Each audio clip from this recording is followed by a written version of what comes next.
Hey guys, Digital Lifestyle here, back from another video. Hope you're all doing very well. I've got a few clips to play you, but this one's quite a long one, so I'm not going to play you all of it. I'm just going to play you a few bits of it because it's important, and I'm going to leave a link in the description. I will leave a link in the description because it's a long video, and I urge you guys to pay attention to this, especially to the next clips that are coming up. One is on stablecoin regulations that Senator Lomas has now talked about. They went on live. They went on to CNBC Squawk Box to talk about stablecoins. They implicate Russia and you know, the sanction thing. You know what? We need to move away from that because people aren't going to want to be sanctioned anymore. That's a ridiculous thing to do, to sanction people just because you don't like them, take them off your financial system. If it is a decentralized ledger, they can't do it anyway. All right.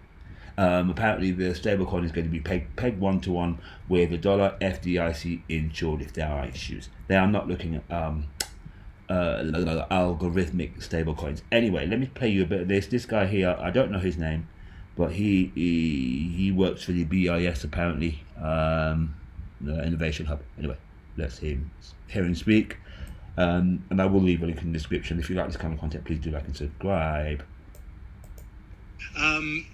So my name is Daniel Edan. I'm an advisor and solution architect with the BIS, the Bank for International Settlements, and I work specifically in their Innovation Hub. I've had a previous role with the Innovation Hub out in Hong Kong, where I led Project Enbridge for a little while, and I've recently relocated to the wonderful and beautiful Switzerland, where I'm part of the Swiss Innovation Center. So for me, this is just a nice local conference. I've spent about the last 5 or 6 years working specifically on payments and central bank digital currencies. And for those of you that have been around the blockchain space, I'd say that every blockchain year is like a dog year. So I feel like I've been in this space for a very, very long time. Looking forward to being here, and thank you for having me. Great. Hi, my name is Eric Van Meltenberg. I am the Senior Vice President of Strategic Initiatives at Ripple.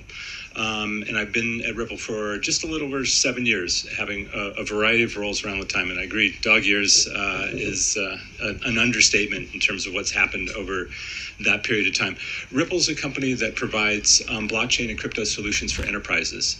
We started off, our sort of insertion point is around payments, so it's certainly very relevant to this conversation, but we really see that as a first step of providing a sort of portfolio building blocks that allow us to help enterprises unlock the power of blockchain for their particular use case. So looking forward to the conversation. Again, thank you to Emma, thank you to Sandra and GBBC. It's great to be here.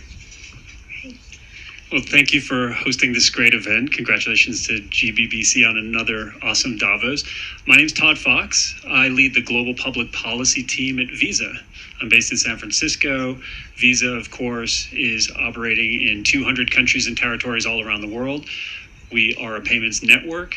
We move lots of money in many different ways, some that consumers interact with and some that are more of a B2B nature. And when we think about the opportunity to get together in an event like this, it's just a really exciting moment in time, because I think a lot of the different things that we've all been doing in the public sector or the fintech space and some of the larger players in traditional finance, it seems like a lot is really coming together. So happy to be here. I just wanted to play that quite simply because these people clearly are important people. They're working with Bank of International Settlement, Ripple's involved, and Visa. These are just a few people that are involved in this. I will leave a link in the description. Please do watch to the end. Ripple, you're going to hear from Brad Garlinghouse, who was on Fox News, or was it CNBC? Regarding the Bitcoin halving and what Ripple are doing. Anyway, I'm going to let that go. Do like and subscribe. Take care of yourself, guys, and do watch to the end. Yeah, take care. Bye. There's been a lot of speculation that there has been money moved through stablecoins and the like and others, through Tether and places like that, to places like Iran and Russia and others. And how concerned you are about that and how that relates to a bill like this. Well, I think this bill is the first step towards really addressing illicit finance. This stablecoin legislation creates a framework where it rests on top of the dual banking system.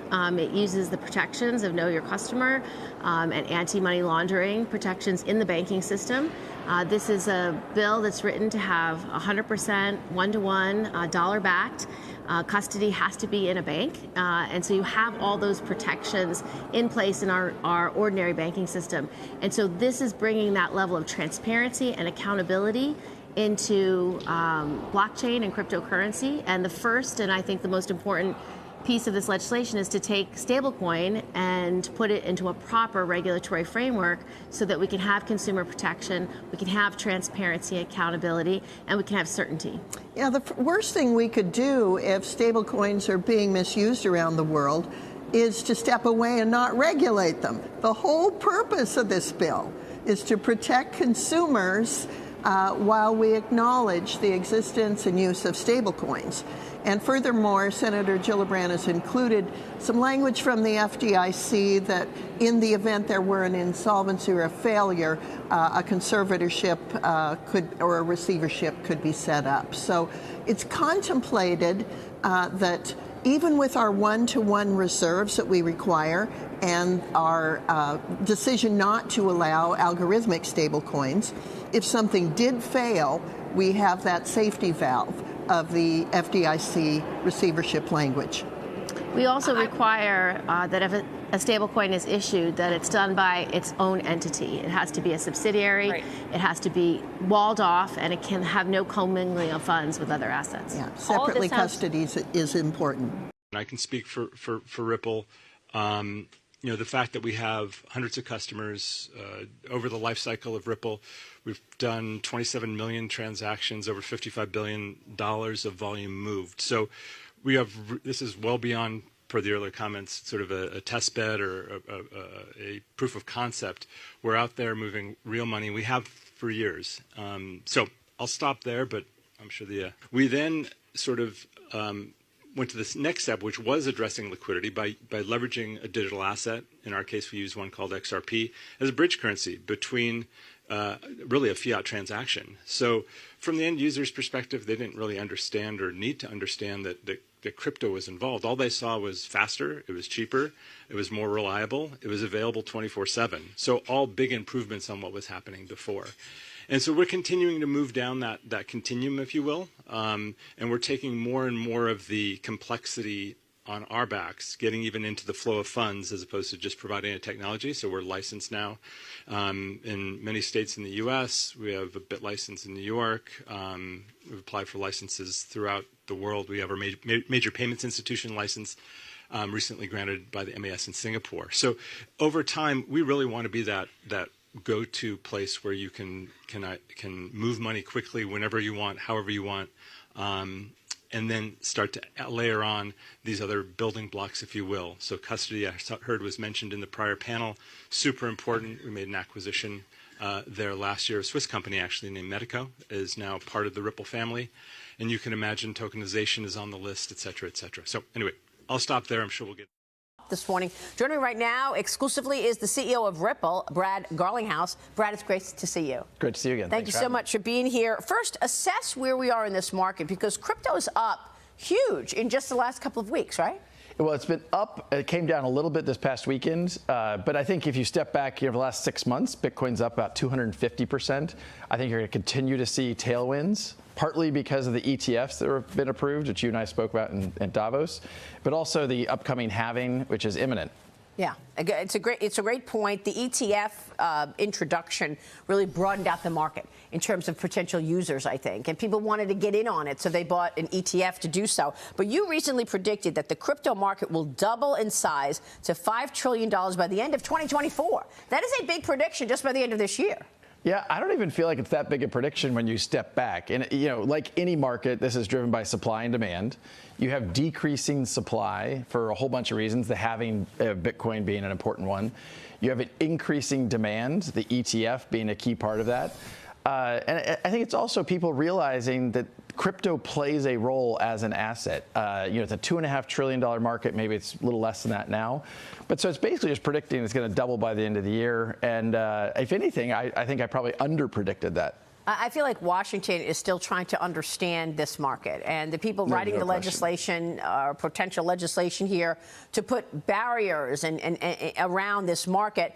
I don't know that they really understand the strength and the growth story here. But you think putting regulation around this, putting barriers in place is going to be a positive for this market? There is no question. I mean, one of the headwinds that has held back the market, the largest economy in the world, the United States, has been one of the most problematic for the crypto market.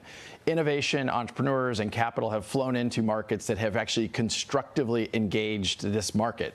So Dubai, Singapore, even the UK, the EU has passed legislative progress here. The U.S. has really been behind the 8 ball. This administration, I think, has taken a pretty anti-crypto stance, led by the SEC. Gary Gensler, as the chair, has really taken... Because he doesn't understand it. I think there's some... Well, maybe he does, and the people working for him don't. It's not clear to me. I mean, clearly, I think you have politicians, and I would frankly call out Elizabeth Warren goes out and says the only people using crypto are, bad actors. It's just not true. And the U.S. should have a pro-innovation, pro-compliance policy. This is good for, in terms of growing jobs, high-paying jobs, growing the economy. And I think you're seeing, people go out and just, talking points around anti-crypto that it doesn't even make sense. This shouldn't even be a partisan issue. This is about growing our economy. Yeah. This is about leading the next wave of innovation. I was around Silicon Valley when the internet was booming, massive amount of value creation, massive amount of job creation. The blockchain and crypto space is here to stay, and I think that's become clearer and clearer. But the U.S. government needs to embrace that and put those clear rules around it so that all participants can play and grow. Yeah, and I'm glad you mentioned all of those countries, because that's also an opportunity for you, obviously, at Ripple. I want to get your take on that, because you recently announced Ripple is launching a U.S. dollar-backed stablecoin later this year. You say this bridges the gap between traditional finance and cryptocurrency. Tell us how that will play out, why it's valuable, and give us the growth story for Ripple. Where does growth come from at your company in the coming 3 years? So to start on that last piece, Ripple, about over 95% of our customers are non-U.S. financial institutions. We sell payment solutions, we sell custody solutions around blockchain and crypto. We're going to keep expanding, even though the U.S. market, as we were talking about earlier, partly from a regulatory point of view, has been slow to adopt.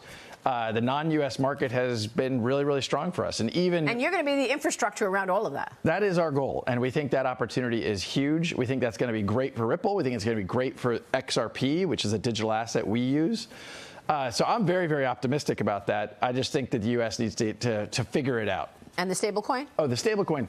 So look, Ripple has always been about how do we bridge this new world with a traditional kind of, people call it TradFi, traditional finance. And Ripple has always been that bridge. We started around payments and we sell into banks. A stablecoin, the demand for stablecoins has exceeded, I think, what people thought. It's a $150 billion asset class right now. Some forecast it to be over $2-3 trillion in a few years. The players in that space, particularly one called Tether, is a non-U.S. based entity. And the U.S., frankly, is kind of going after that because they want this to be regulated.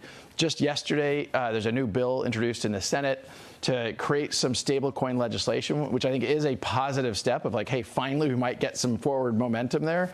But I think that market's going to grow a lot. I think a U.S.-based player who is compliance first has a great role to play. It's a great story to tell. Brad, thank you so much for being here. It's good to see you. Great to see you. Over time, your money gets you less. Does Bitcoin? Well, in 2012, one Bitcoin bought you this much pizza. In 2016, this much pizza. In 2020, this much pizza. And in 2024, well, you get the gist. Roughly every 4 years, the future supply of Bitcoin is reduced. So historically, you get more, not less. So what is money, and how does it get value? Paper money has value because someone says so. Bitcoin is different. It's like digital gold. It has value for many of the reasons gold does, but that's only the start. Gold originally had value because it was scarce, but no one knows how much is left to dig up. Bitcoin, on the other hand, has a limited supply, 21 million, and it can never be counterfeited. Every day, more people are buying it, making it more scarce, making it more valuable. But you can also split it up because every Bitcoin is divisible by a lot. Each Bitcoin can be split into 100 million smaller units. So if one Bitcoin was worth $1 million, the smallest unit, called a Satoshi, would be worth 1 penny. So you can send whatever amount you want, and no one can stop you. because no central authority controls it. So unlike with banks and credit card companies, you don't need approval to use it, and no one can decide to just print more or shut it down. It puts the power back in all our hands. Bitcoin lets you control your finances. Kraken lets you buy Bitcoin. Kraken, see what crypto can be.